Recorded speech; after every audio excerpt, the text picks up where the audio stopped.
araw? Kalangitan. Kalangitan. Tama ba siya? Opo. Sobrang energetic nila. Ayan. So, ikatlong araw, ano kaya ginawa ng Panginoon? Lupa, dagat, halaman. Tama. Ayan. So, nila nila. Sa pang-apat naman. Araw, buwan, bigay. Yan. Yung pang-lima, alam mo ba yung pang-lima? Hay. Hayop sa lupa. Clue, lumilipad yun. Nalaway din. Yan, tama. Sa ika-anim na araw naman,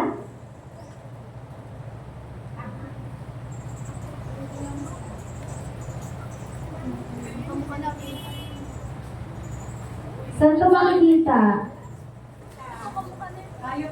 Hayop saan yun? Ayan, tama. Hayop sa lupa at tao daw. Sa last day, ano kayang ginawa niya? Kailan. Yan, nagpahinga ang Diyos. Very good. Palakpakan naman natin si Kuya Kenzo. Ikaw naman, ikaw naman. Ikaw, anong name mo? Jayron.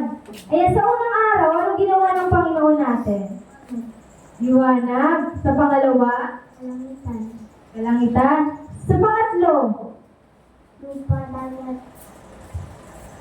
At mga halaman. ayan, tama. Kompleto. Sa pang-apat kaya, Ibon. Buwan. Ay araw. Buwan at mga bigay. yan, galing. Sa pang-5, sa limang araw. Ibon at mga isda. Galing. Sa pang-6, Hayop sa lupa. Tao. galing. At sa pang-7 days, anong ginawa ni Lord? Pahinga. Yan, pwede ka nang magpahinga. Ikaw, sa unang araw,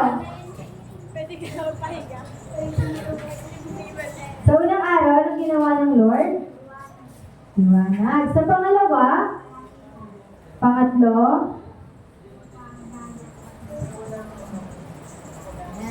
tama. Sa pang-apat, Araw, buwan at mga bigay.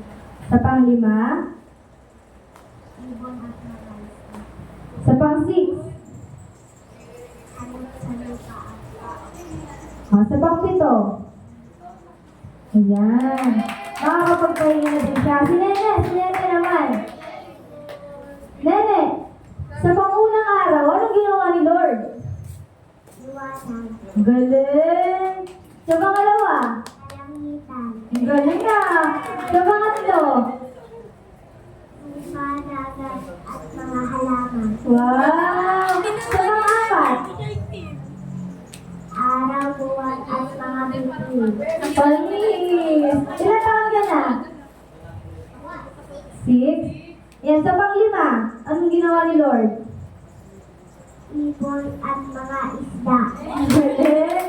Sa pang-anim, Hayop sa lupa at tao. balis. Sa pang-pito kaya? Pahinga ang Diyos. Balis. Ang galing. Tinuruan ko yan!